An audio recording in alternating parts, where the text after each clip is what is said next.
¿Y si el ser humano no estuviera hecho para obedecer, sino para crear? Durante siglos, nos han repetido una misma idea, que pensar demasiado es peligroso, que imaginar demasiado es infantil, que cuestionar demasiado es soberbia. Nos han dicho que hay verdades que no se tocan, ideas que no se miran de frente, y preguntas que es mejor no hacer. Pero hubo un hombre que hizo exactamente eso, y lo pagó con su vida. Año 1600. Roma, en una plaza pública, frente a la multitud, un hombre es llevado a la hoguera. No era un asesino, no era un traidor, no lideró una guerra, ni empuñó ninguna espada. Su crimen fue otro: pensar distinto, imaginar un mundo diferente, y decir en voz alta ideas que nadie debía escuchar. Ese hombre se llamaba Giordano Bruno, y aquí viene lo inquietante. No lo mataron solo por decir que el universo es infinito, ni solo por cuestionar a la Iglesia. Eso es lo que suele contarse. Lo mataron porque Bruno creía que la mente humana es peligrosa cuando es libre, porque pensaba que la imaginación, bien entrenada, puede romper cualquier jaula. Bruno sostenía algo que hoy suena casi inocente, pero que en su tiempo era explosivo: que el ser humano no necesita intermediarios para comprender el mundo, que dentro de cada mente existe una capacidad creadora capaz de reorganizar la realidad, que quien domina sus imágenes internas termina dominando sus decisiones. Y quien domina sus decisiones no puede ser controlado. Entonces surge la pregunta inevitable: ¿qué sabía Giordano Bruno para que fuera silenciado de esta forma? ¿Por qué su nombre fue borrado de libros, de aulas y de conversaciones durante siglos? ¿Y por qué, incluso hoy, sus ideas siguen siendo incómodas? Este video no es cómodo, no está hecho para distraerte ni para darte respuestas fáciles. Está hecho para incomodarte un poco, para sembrar una duda, para que cuando termine mires tus propios pensamientos con otros ojos. Porque tal vez, solo tal vez, el verdadero secreto prohibido de Giordano Bruno no tiene que ver con el pasado, tiene que ver contigo.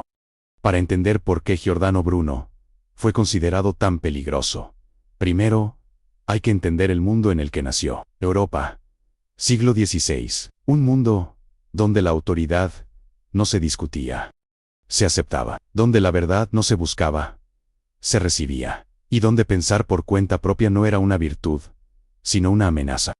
En ese tiempo, la Iglesia no era solo una institución religiosa, era el centro del conocimiento, de la moral, de la política y de la explicación del universo. Decía que estaba bien y que estaba mal, que era verdad y que era error, que se podía pensar y que no. Creer era más importante que entender. La fe no acompañaba al pensamiento, lo reemplazaba. Pensar no era lo mismo que creer. Pensar implicaba riesgo, creer implicaba obediencia, y la obediencia era el valor supremo. El universo, tal como se concebía entonces, reflejaba ese orden. Se pensaba como algo finito, cerrado, perfectamente organizado en jerarquías. En el centro estaba la tierra, por encima los cielos, más arriba lo divino. Cada cosa tenía su lugar fijo, su función asignada, su límite claro. Nada debía salirse de ese esquema. El ser humano, dentro de esa visión, no era un creador, sino una criatura pequeña, frágil, dependiente. No estaba llamado a cuestionar el orden del cosmos, sino a aceptarlo, a obedecerlo, a ocupar el lugar que le había sido asignado, sin hacer demasiadas preguntas. Y en ese contexto, la imaginación no era vista como algo valioso. Todo lo contrario. Imaginar era peligroso, porque podía llevar a pensar cosas que no estaban autorizadas. Imaginar era tentador, porque podía hacerte desear un mundo distinto al que te habían dicho que era el único posible. Imaginar era, directamente, pecado. La imaginación era asociada con el error, con la herejía, con el engaño. Se la debía controlar, reprimir, domesticar, porque una mente que imagina demasiado es una mente que empieza a salirse del camino. Este era el mundo antes de Bruno, un mundo donde la verdad descendía desde arriba, y el ser humano solo debía recibirla en silencio, donde el universo tenía límites claros. Y la mente humana también debía tenerlos. Es justamente por eso que Giordano Bruno no rompió una sola idea, las rompió todas. Giordano Bruno no nació como rebelde, no empezó su vida enfrentándose al mundo, al contrario. Nació dentro de él, fue fraile dominico. Educado en uno de los sistemas más rígidos y disciplinados de su tiempo, aprendió teología, lógica, filosofía clásica, y las reglas del pensamiento aceptado. Conocía el dogma desde dentro. Y precisamente por eso empezó a incomodarlo.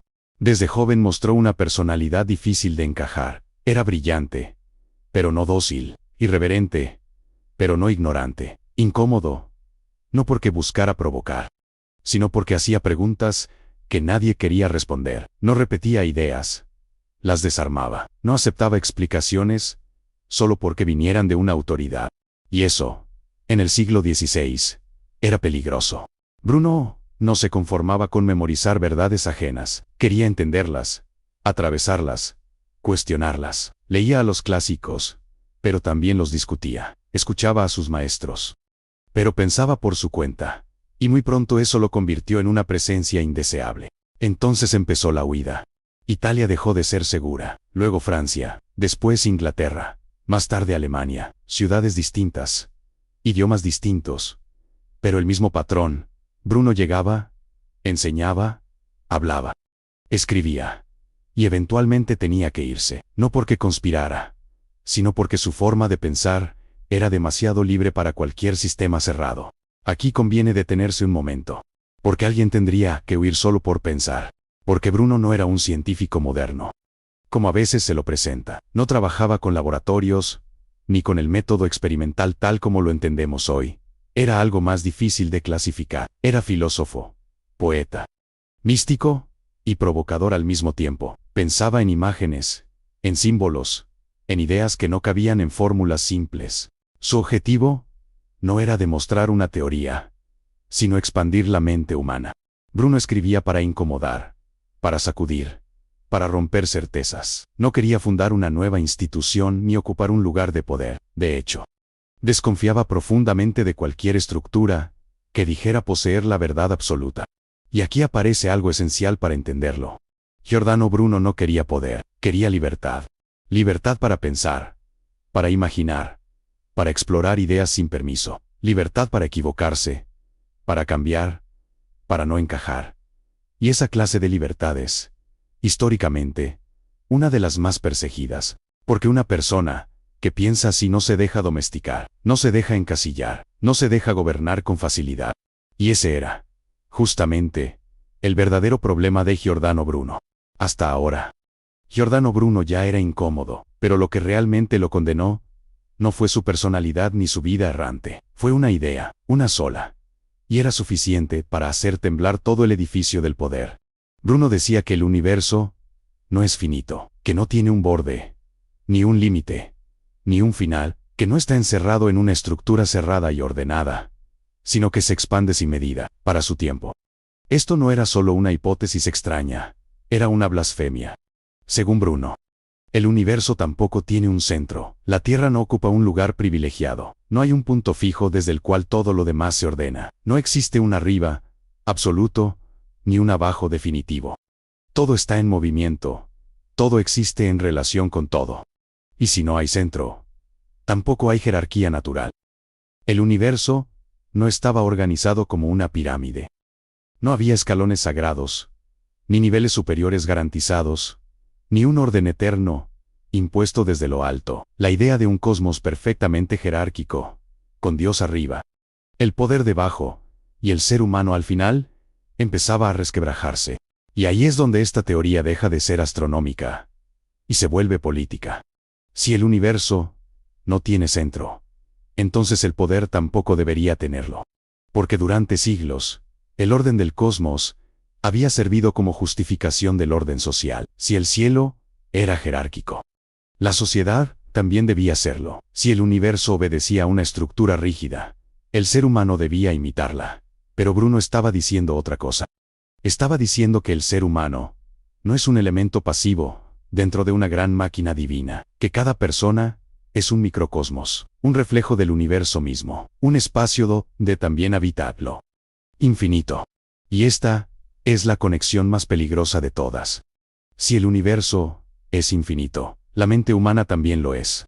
Si no hay límites absolutos afuera, tampoco debería haberlos adentro. Si la realidad no está cerrada, el pensamiento tampoco debería estarlo. La imaginación deja de ser un error y empieza a ser una vía legítima de conocimiento. La mente ya no es solo un recipiente que recibe verdades, sino un espacio que las genera.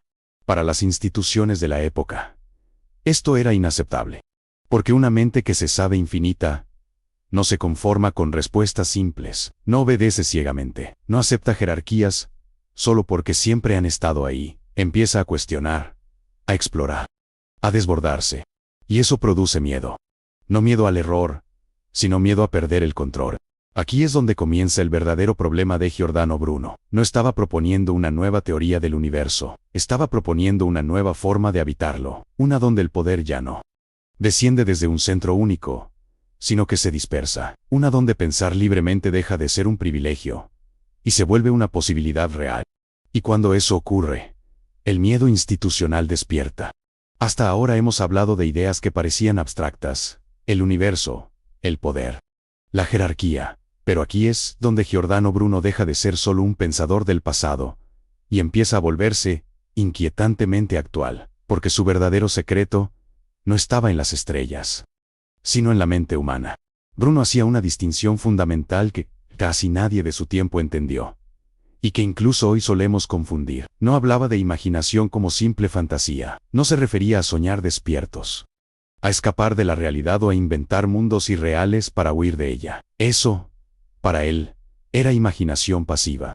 La fantasía pasiva es la que entretiene, pero no transforma. Es la que consume imágenes sin control, la que se deja arrastrar por lo que otros producen, la que distrae pero no construye. Es cómoda, y precisamente por eso, inofensiva para el poder. La imaginación activa, en cambio, era otra cosa. Era una herramienta, una capacidad que podía entrenarse, dirigirse y fortalecerse. Para Bruno, imaginar no era evadir la realidad, sino intervenir en ella desde dentro. Era una forma de ordenar el pensamiento, de dar estructura a la mente y de crear sentido donde antes había caos. Por eso desarrolló complejos sistemas de memoria que hoy, vistos desde lejos, parecen extraños o incluso místicos, pero en realidad eran profundamente psicológicos. Bruno trabajaba con imágenes mentales, símbolos y emociones, porque entendía algo crucial: la mente no piensa solo con palabras, piensa con imágenes cargadas de significado. Sus sistemas de memoria no buscaban únicamente recordar datos, buscaban transformar al que los usaba. Las imágenes no se elegían al azar, los símbolos no eran decorativos, y la emoción no era un añadido, sino el motor principal, porque una idea que no emociona no se fija, y una imagen que no se siente no deja huella. Aquí aparece la verdadera función de todo esto: reordenar la mente. Al entrenar la imaginación, Bruno creía que el ser humano podía reorganizar sus pensamientos, romper asociaciones impuestas y crear nuevas conexiones internas. No se trataba solo de aprender más, sino de pensar de otra manera, crear identidad.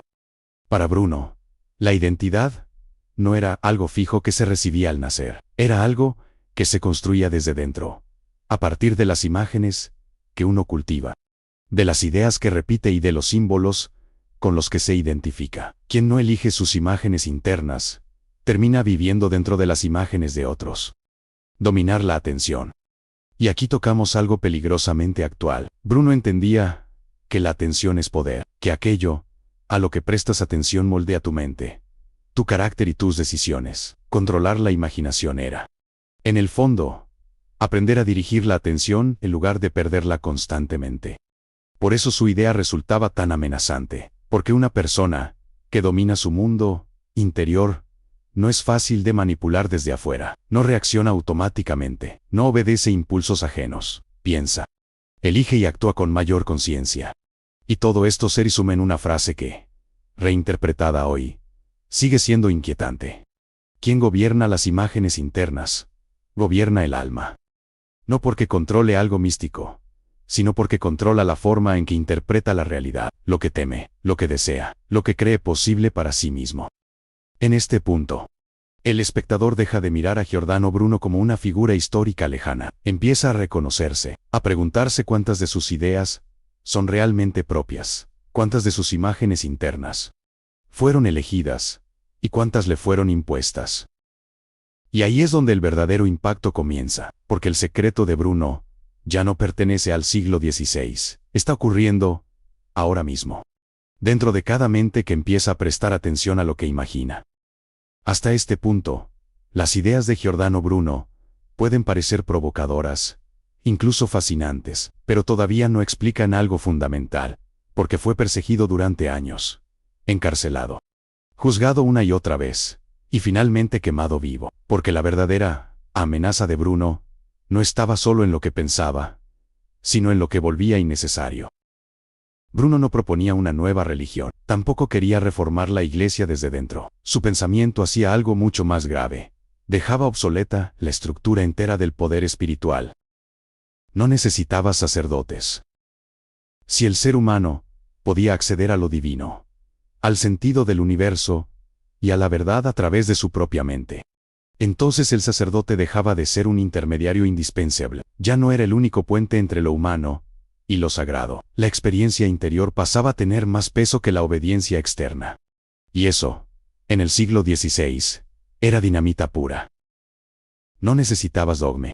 El dogma existe para fijar lo que debe pensarse, lo que no puede cuestionarse, y lo que debe aceptarse sin discusión. Pero Bruno afirmaba que el conocimiento no era algo cerrado ni definitivo. Si el universo era infinito, el saber también lo era. Y si el saber es infinito, ningún sistema de creencias puede reclamar la última palabra. El dogma se convierte entonces en una jaula, no en una verdad. No necesitabas permiso.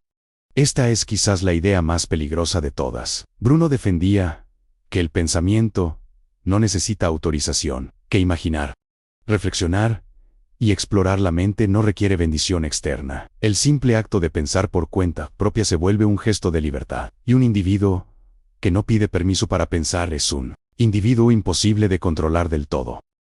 Aquí es donde el conflicto se vuelve frontal. Por un lado, Giordano Bruno. Por el otro, la Iglesia.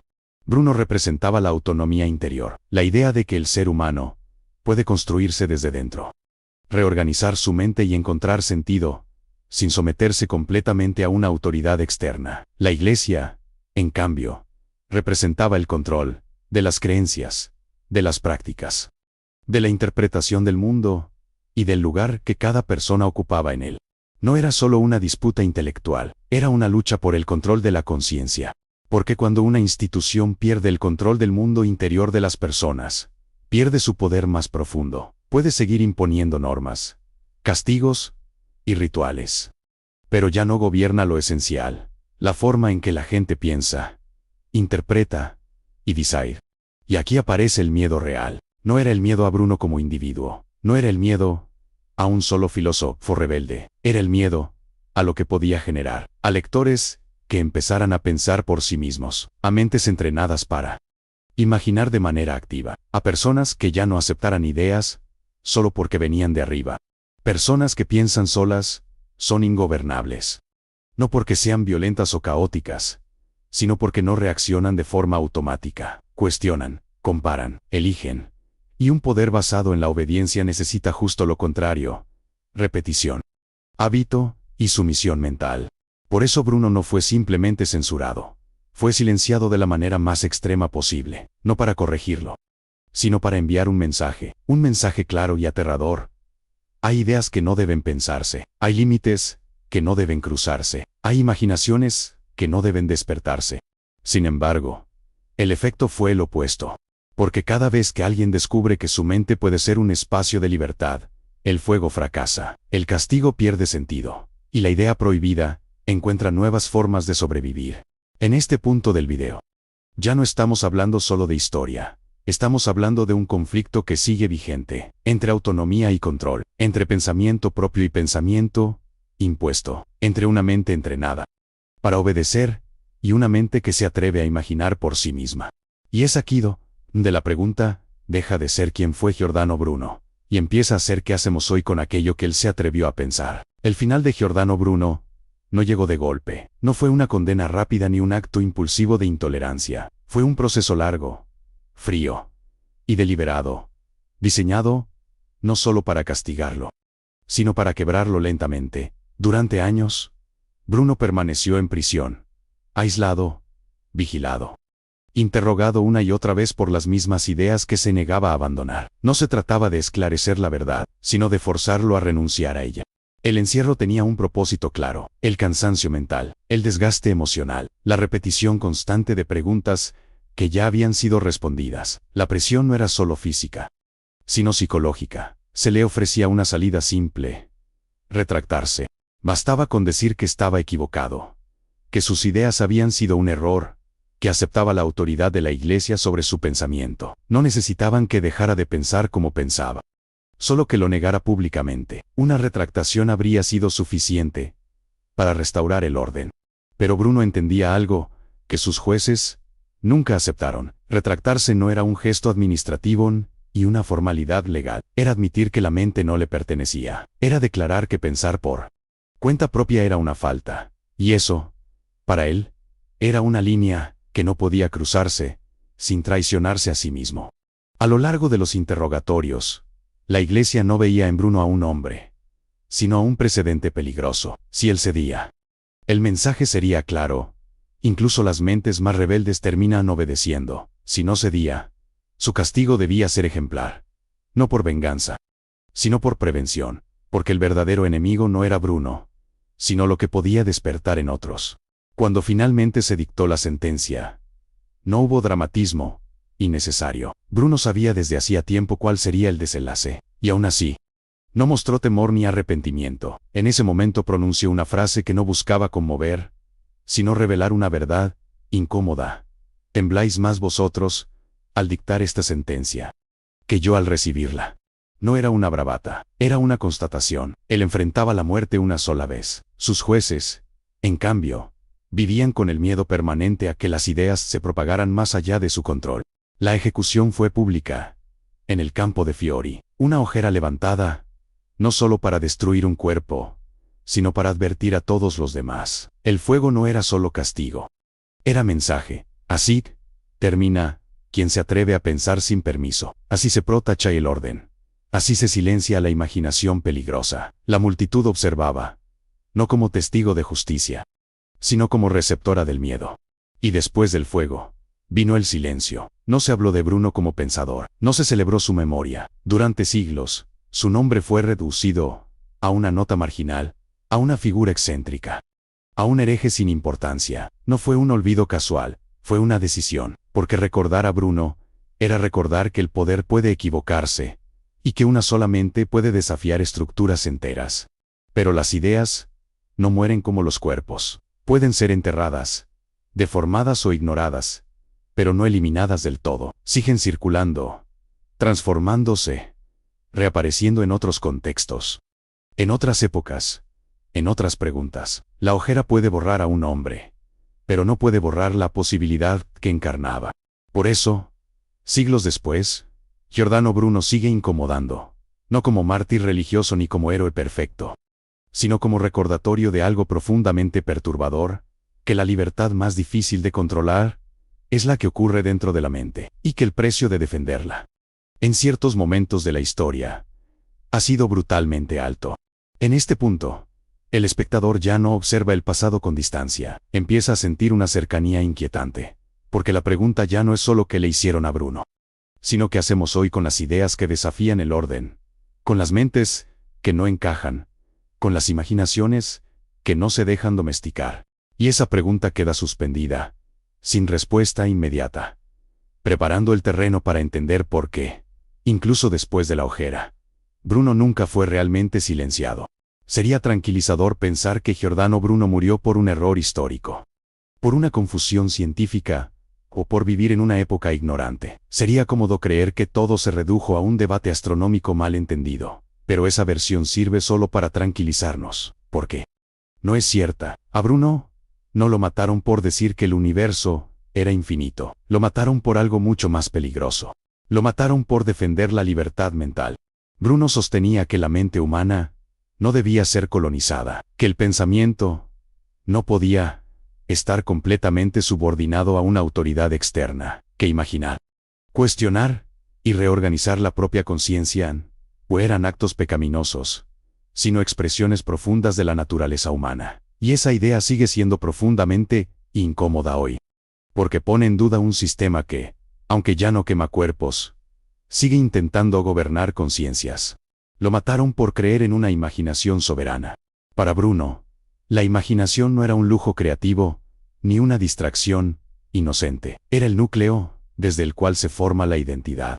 Se orientan los deseos y se toman decisiones. Quien controla la imaginación, controla la percepción de la realidad, y quien pierde el control de su imaginación, termina viviendo dentro de narrativas ajenas sin darse cuenta. Esta idea, en pleno siglo XXI, resulta inquietante, porque revela un paralelismo difícil de ignorar.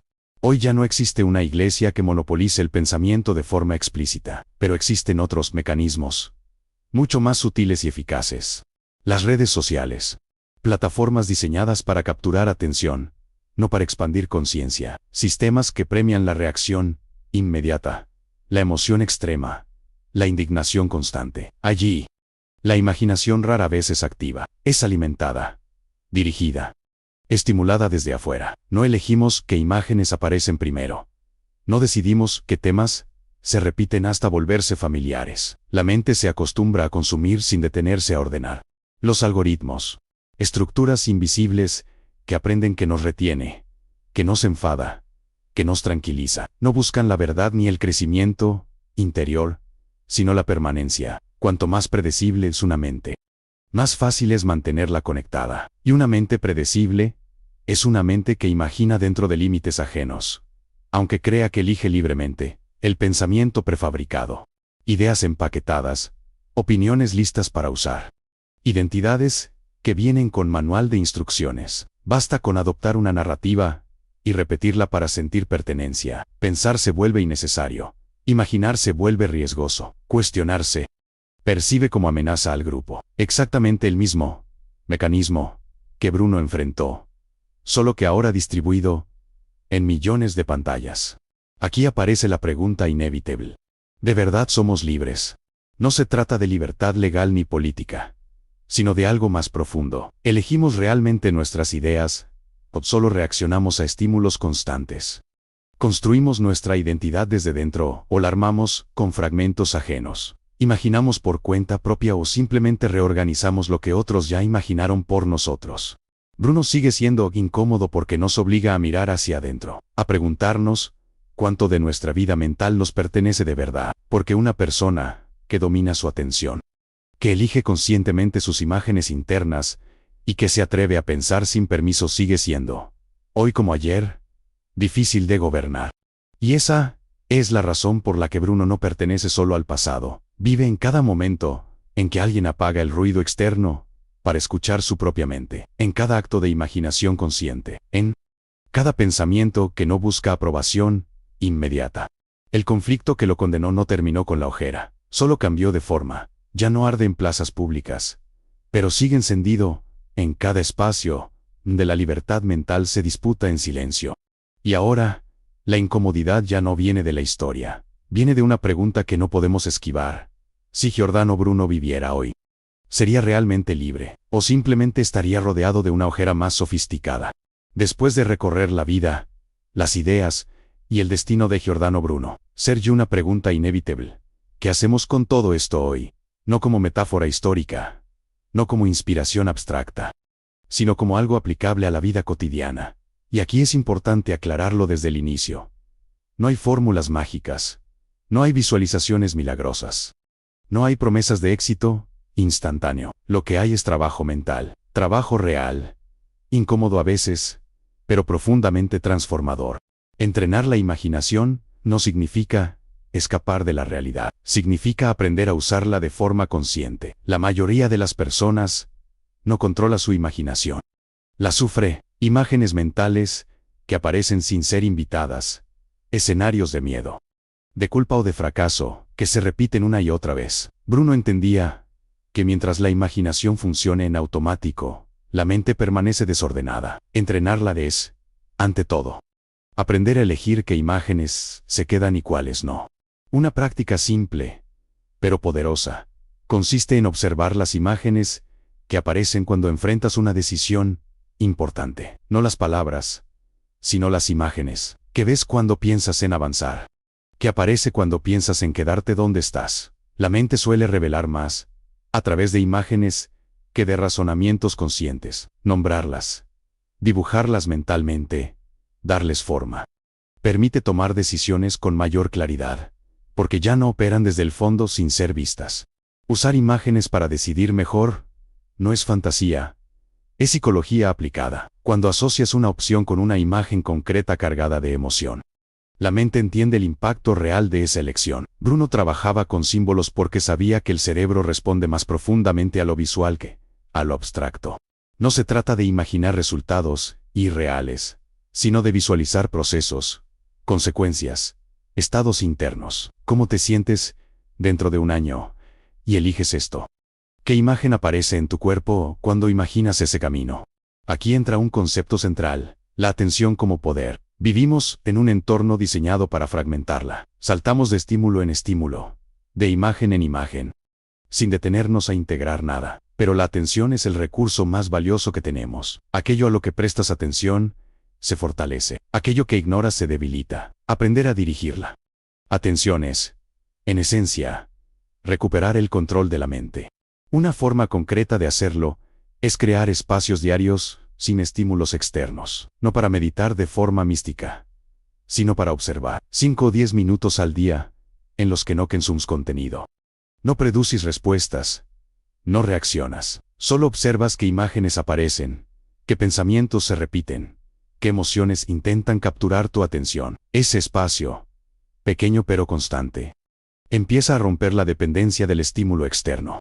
Crear tu propio sistema interno es el paso final. Bruno diseñó sistemas de memoria no para acumular datos, sino para estructurar su mente. Hoy, cada persona puede hacer algo similar. Elegir símbolos personales que representen valores, objetivos o estados mentales. Asociarlos a emociones reales. Revisarlos periódicamente. No como ritual, sino como entrenamiento cognitivo. Una mente sin sistema termina funcionando con el sistema de otros. Todo esto tiene un objetivo claro: dejar de vivir en piloto automático. No convertirte en alguien superior, ni despierto, ni iluminado, simplemente más consciente, más presente, más capaz de elegir. El poder mental real no consiste en controlar el mundo, sino en no ser arrastrado constantemente por él. Giordano Bruno no prometía éxito, ni felicidad garantizada, ni salvación. Lo que proponía era algo mucho más exigente: hacerse responsable del propio mundo interior. Y esa responsabilidad sigue siendo, hoy, tan incómoda como liberadora. Aplicar su secreto no es adoptar una doctrina, sino practicar una forma distinta de relacionarte con tu mente, sin misticismo, sin dogmas, sin permiso, solo atención, imaginación entrenada y la voluntad de pensar por cuenta propia. Giordano Bruno no quería seguidores, nunca los buscó, no intentó fundar una escuela ni crear un grupo de discípulos que repitieran sus ideas como consignas. De hecho, probablemente habría desconfiado de cualquiera que lo siguiera sin pensar, porque lo que defendía no era una doctrina, sino una actitud interior. Bruno no quería creyentes, quería personas despiertas, personas capaces de mirar sus propias ideas y preguntarse de dónde vienen, personas dispuestas a incomodarse con sus pensamientos en lugar de aceptarlos solo porque son familiares, personas que entendieran que pensar por cuenta propia no es un acto heroico, sino una responsabilidad cotidiana. Su historia no es la de un mártir que murió por una verdad absoluta, es la de alguien que se negó a entregar su mundo interior, incluso cuando hacerlo habría sido más fácil, más seguro, más conveniente. Bruno pagó un precio extremo, no porque buscara el sacrificio, sino porque entendía que hay una línea que, una vez cruzada, convierte al pensamiento en algo decorativo. Hoy nadie nos obliga a retractarnos frente a un tribunal, nadie enciende hogueras en plazas públicas, pero eso no significa que pensar por uno mismo sea gratuito. Tiene costos más silenciosos: duda, soledad, fricción con ideas dominantes, la incomodidad de no encajar del todo. Y aún así, la alternativa suele ser más cara: vivir dentro de pensamientos que nunca elegimos. Por eso, la pregunta final no tiene que ver con Bruno, tiene que ver contigo. Si pensar por ti mismo tuviera un precio, ¿lo pagarías? No ahora, no como respuesta rápida, sino cada día. En las pequeñas decisiones, en la atención que eliges prestar, en las ideas que repites y en las que decides cuestionar. Este canal no existe para ofrecer respuestas cerradas ni verdades cómodas. Existe para abrir preguntas, para explorar ideas incómodas, para entrenar la mente a pensar sin permiso. Si te interesa pensar sin permiso, suscríbete. Este canal es para mentes inquietas. Y liga con eso. No se cierra una historia. Se abre un espacio.